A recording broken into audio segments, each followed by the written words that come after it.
it's for 1 month's rent. When we try to fill out the application, we can get through, and we even tell them that.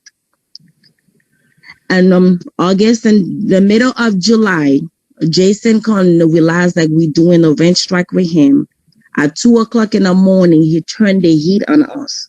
For 2 days, he turned the heat on. When we called him in the morning, he said, "Oh, I was just trying to see if the heat worked." In August, you want to turn the heat on us to see if the heat worked? This is what he said to me. So you're not paying rent. What's the problem? You can't pay the light with it if I turn the heat on at 2:00 in the morning. I believe this is I believe this is harassment. I have 3 kids. My 8 months old baby go to the hospital twice for breathing. I work. I'm a nurse. I work hard. During the pandemic, I leave my children home. I went to work at the hospital. I gave my life to help people.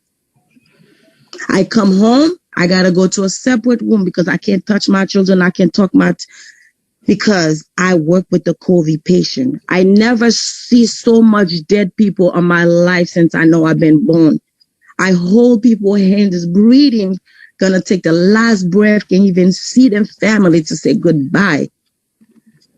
I open my heart to go out there to help. Why is the mayor can't do the same thing for us? Why is the mayor can see our pain? My building is affected. Jason can never send nothing to clean the building. We are tenant. We put together. We clean the building for all the kids in the building can come and play together. All I'm asking the mayor to do, cancel the rent, feel our pain, see how we're living, the mold, the leak.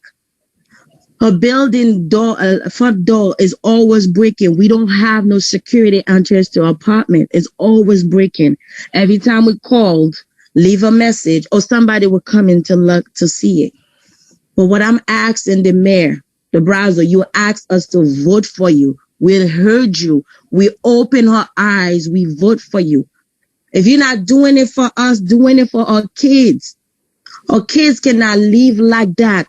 Our kids cannot live in an apartment full up with mold and leaking. No heat.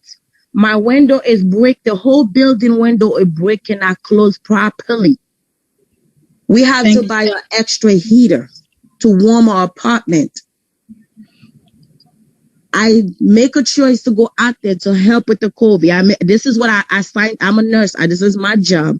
This is my plate. I know that. That's why I step up and leave my kids home and I go to work, because this is what I signed for. If you sign to be our landlord, we're living on your building, you're supposed to make us live as comfortable. I come home, I can't get no heat to sleep with my children. I have to turn the heat. I don't know if the heat gonna turn a fire. Every morning I wake up, I said, thank God I wake up because there's no fire in my apartment. Thank you, Rose. Thank you very much for your statement. We really appreciate it. Okay, so now, William, you're going to take it from here with questions from the media for the public advocate or the tenants. Hi, folks. Yes. As a reminder to reporters, we'll now go into a Q&A. Folks who've joined us through Zoom, you're welcome to drop your questions in the chat box at the bottom of the screen. You can also simply raise your hand or email us at press@advocate.nyc.gov. We have a little bit of time to answer one or two questions. So before we get to them, we'll turn it over to the public advocate for any closing remarks. I just want to thank everybody, especially the tenants, for sharing their stories. And I hope the media can latch on to how they're living. And I just want to be clear.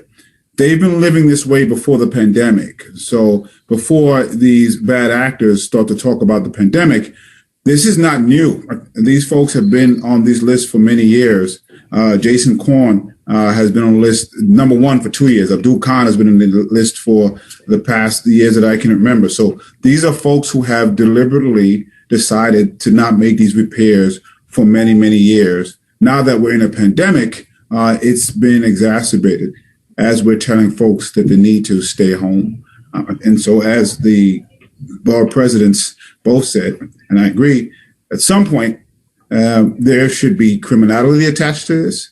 And if there isn't, or these buildings should be taken. There's just no way around it. There's no way that someone should have a building and be harassing tenants to the tune of all these violations for so many years.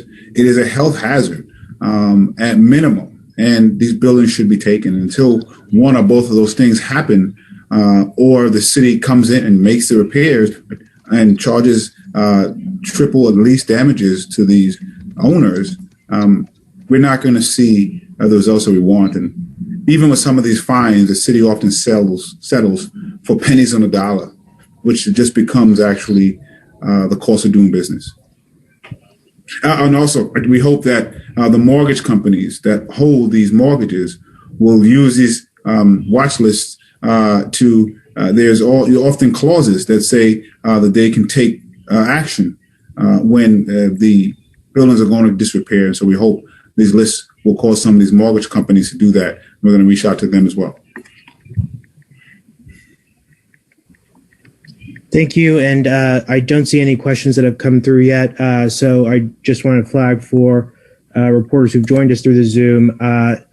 We do have a bunch of resources on our website, landlordwatchlist.com, that includes the full list of 100 of the worst landlords, as well as video tenant testimonials, heat maps on where these buildings are located and compared to the COVID pandemic, especially, and a lot more. So be sure to visit that as well. We did have one question come in so far from Sam Raskin with the New York Post.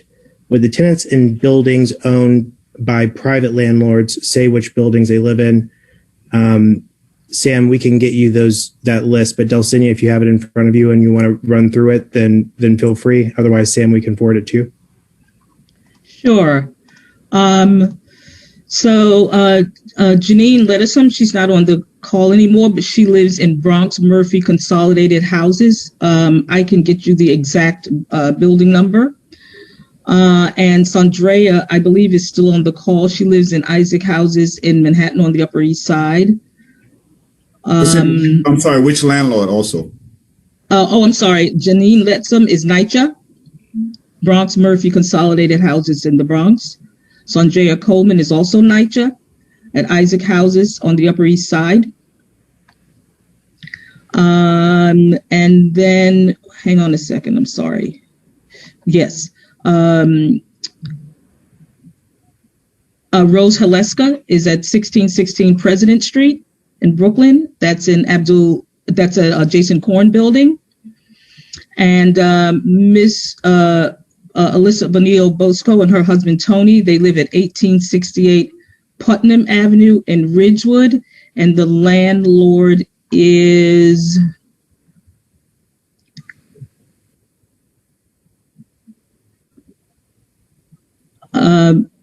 Alex Horn. Alex Korn. Okay, great. Thank you. We can get the rest to Sam right after the press conference. Yeah, and Pamela Jackson lives in 2250 Grand Concourse, and that's an Abdul Khan building. And those were all of the tenants. Okay. Thank you. With that, I don't see any further questions. So reporters who do have any follow-ups, feel free to shoot us an email at press@advocate.nyc.gov. That's press@advocate.nyc.gov, and we can get back to you today to answer any follow-ups. So with that, I think we are able to wrap. So thank you all for joining. Thank you.